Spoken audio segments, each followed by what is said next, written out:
यत्र नार्यस्ते पूज्यन्ते तत् देवता रमन्ते।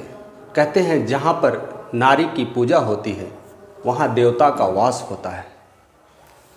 ये सब सारी चीज़ें हम आज से नहीं, कई सालों से ये सब चीज़ें जानते आए हैं। हमारी संस्कृति में ही ये बसा है, हमारी सभ्यता के हर कोने कोने में बसा है। चाहे आप हिंदू हो, मुस्लिम हो, क्रिश्चियन हो, ईसाई हो, ये सारे लोग ये चीज़ बातों को जानते हैं, तथ्य को मानते हैं। अगर हम ज़्यादातर सनातन धर्म और हिंदू धर्म और ऐसे आप कई ग्रंथों का अध्ययन करते हैं, वहाँ पर नारी को सर्वश्रेष्ठ बताया गया है। इसलिए नारेश्वर कहते हैं यह अवतार के रूप में यह जाना गया है, यह बताया गया है कि नारेश्वर कोई और नहीं, हमारे शिव को ही कहा जाता है। उन्हीं में शिव और पार्वती के गुण छुपे होते हैं। तो फिर हम छोटी छोटी धारणाओं को लेकर करके इतना बड़ा बड़ा कहते हैं ना, बड़े बड़े पंगे क्यों करते हैं? छोटी छोटी विचारों को लेकर के इस समाज को कुछ चीज़ें सिखाने की वजह से हम धर्म से क्यों जोड़ते हैं? धर्म ये नहीं सिखाता आपस में बैर करना, मजहब नहीं सिखाता आपस में बैर करना, कोई मजहब जाति धर्म नहीं सिखाता। लेकिन ऐसा क्या हो जाता है कि जब महिलाएं जब पीरियड्स में होती है, जब महिलाएं मेंस्ट्रुएशन में होती है, जब वो रजस्व में होती है, तब उन्हें धर्म का पाठ पढ़ाया जाता है।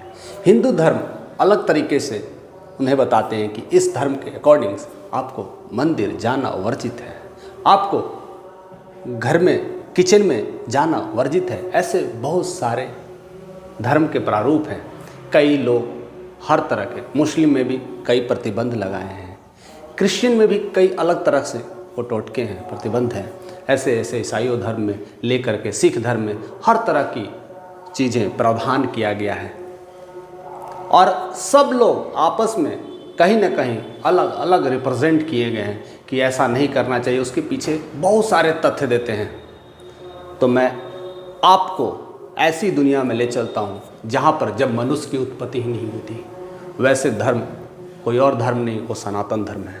सनातन धर्म में ये बहुत क्लियरली बातें की गई है कि इंसान तो आया ही नहीं था, तो फिर बातें किसकी की गई है? वो प्रकृति की बातें की गई है, वो नेचर की बातें की गई है, वो सद्भावना की बातें की गई है, वो प्रेम की बातें की गई, वो परोपकार की बातें की गई है। जब इंसान आए तो वो सारी चीज़, वो गुण को अपनाना शुरू कर दे।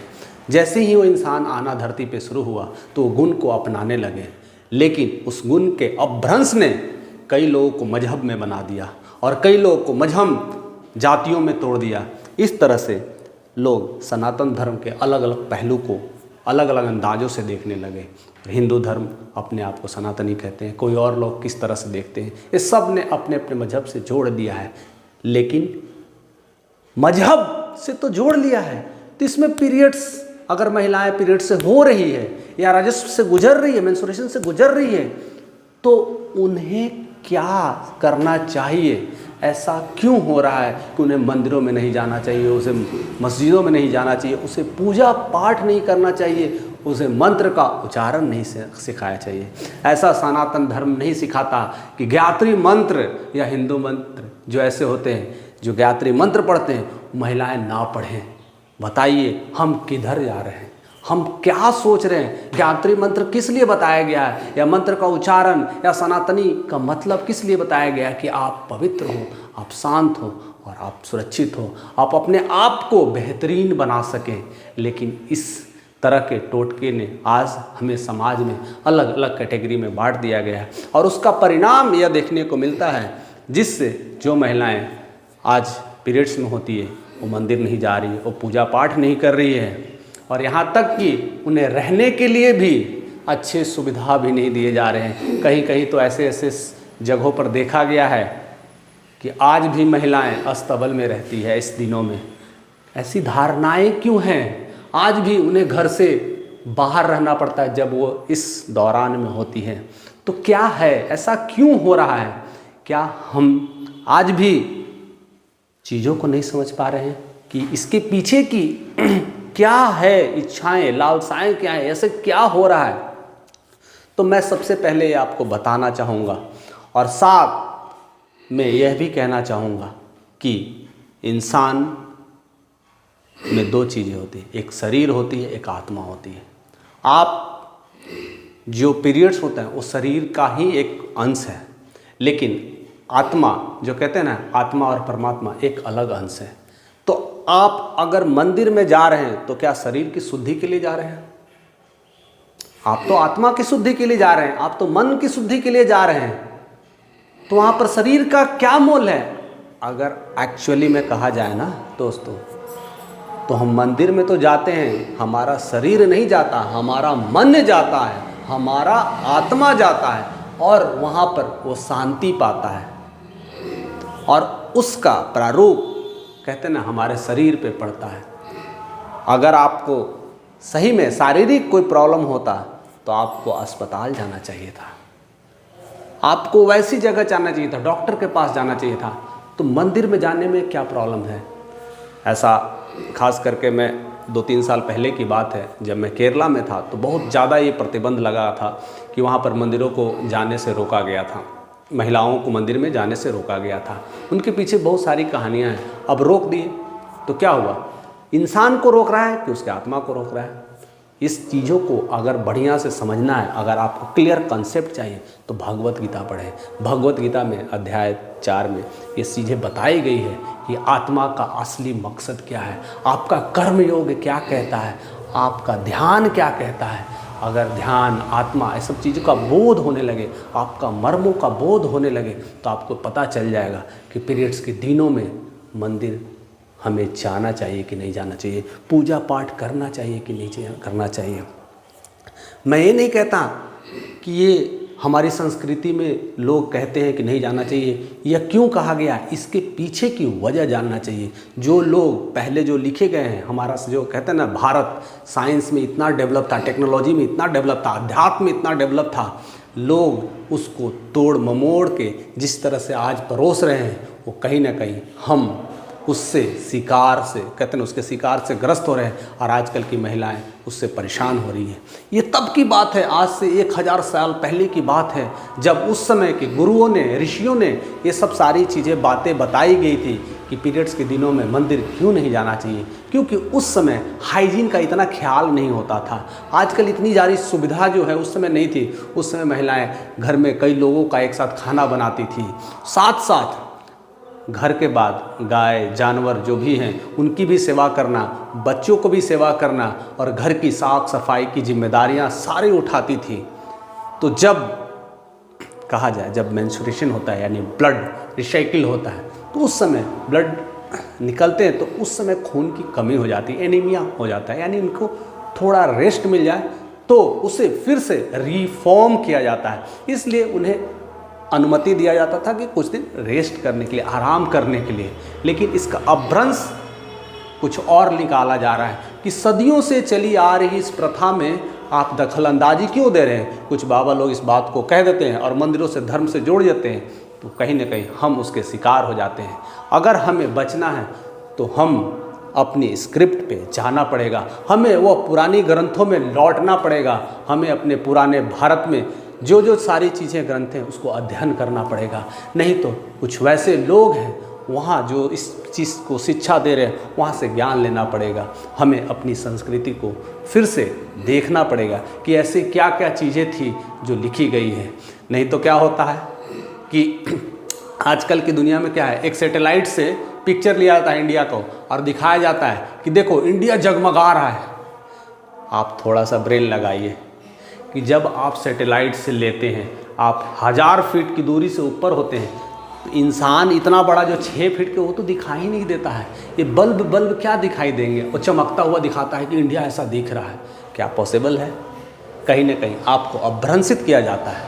अगर आप छोटे से बल्ब आप घर में लड़ी लगा करके देख लीजिए, जो दिवाली में लड़ी लगाते हैं, आप 500 मीटर के दूरी पर से देखिए, आपका घर में भी वो लड़ी की कहते हैं ना रोशनी तक नहीं दिखाई देती है। अगर इसका सही प्रमाण देखना है तो ठंड में, आज खास करके जो ठंड है, जो दिवाली वाला जो मौसम होता है वो ठंड का समय होता है, कोहरा होता है। जब हम रोड पे ट्रैवल करते हैं ना, तो मैं कहता हूँ 10 मीटर की दूरी पर भी गाड़ी दिखाई नहीं देती थी, वो उतनी रोशनी जला करके आती है तब भी हमें दिखाई नहीं देती है। तो सैटेलाइट्स व्यू से इंडिया को देख करके हमें किस तरह से अभ्रंशित किया जा रहा है, क्योंकि दिमाग में डाला गया है नासा ने दिया है। अब वही वायरल हो रहा है लोगों में, लोगों ने सच मान लिया NASA NASA NASA NASA NASA. अरे नासा कह रहा तो सही है, सही क्या है गलत क्या है इसके पीछे में ना पड़े, अपने आप का बोध को जगाएं, अपने आत्मज्ञान को जगाएं, तो आप इन सारी प्रथाओं से बच सकते हैं। मैंने इसके पीछे की बहुत सारी कहानियाँ के बारे में मैंने उजागर किया है, जैसे कामाख्या मंदिर को लेकर करके बहुत बड़ा चर्चा में है। कामाख्या मंदिर में 3 महीने तक मंदिर बंद रहता है, तो इसका मतलब है, उसका मतलब है कि लोग कहते हैं कि देखो माता कामाख्या मंदिर में ये सब बंद रहता है इसलिए सब पूजा पाठ नहीं होता है, लेकिन असली कहानी कुछ और होता है। वहाँ लोग जाते हैं सेलिब्रेट करने के लिए। अब इसकी शुरुआत कहाँ से हुई है, ये भी बड़ी सोचने वाली बात है।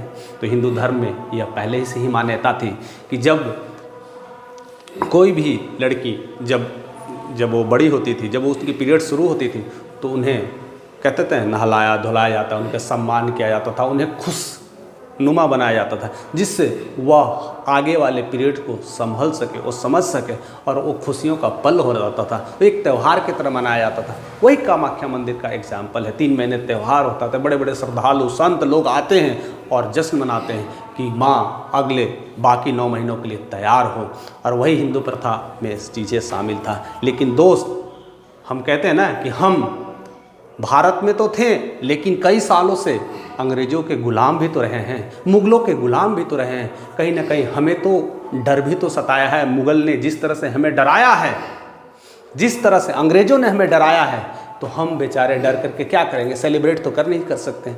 जब इंडिया में लोग अपने घर में बेटियों को सेलिब्रेट करना, यानी लोगों के नज़र में, मुग़लों की नज़र में पड़ेगी कि ये लड़की जवान हो गई है, तो मुग़ल क्या करेंगे, छोड़ेंगे क्या? तो हम उस डर से कहीं ना कहीं इस खुशियों को गला घोट दिए हैं, और वह त्यौहार वो एक अभ्रंशित रह गया है। इसका कारण जानने की कोई कोशिश नहीं करता, वो धर्मों से जोड़ता है। इसके पीछे सारी हिस्ट्री है। मैं ये नहीं कह रहा हूँ कि मैं कहीं और से बातें बता रहा हूँ, ये सब सारी अपनी लिखी गई है।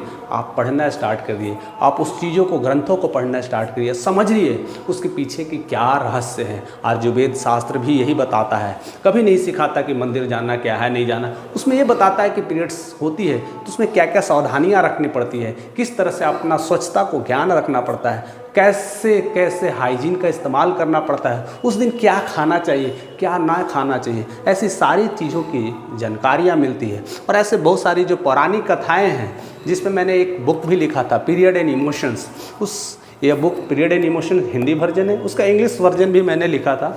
वो दोनों बुक्स आपको अवेलेबल मिल जाएगा, फ्लिपकार्ट, अमेजन पे, सारे चीज़ों पे अवेलेबल है। आप इस बुक्स को पढ़िए और जानिए कि इसके पीछे की असली कहानी क्या है, इसकी शुरुआत कैसे हुई और क्यों पीरियड्स महिलाओं को होता है। ये सब सारी चीज़ों का संग्रह मिलेगा। और साथ साथ आप सनातन धर्म की किताबें पढ़ सकते हैं, आप वेद किताब पढ़ सकते हैं, आप गीता पढ़ सकते हैं। इस सारे मर्म को जब समझिएगा तो आपको पता चल जाएगा कि पीरियड्स के दिनों में मंदिर जाना उचित है कि नहीं। तो मैं यह क्वेश्चन का आंसर आप पे छोड़ता हूँ।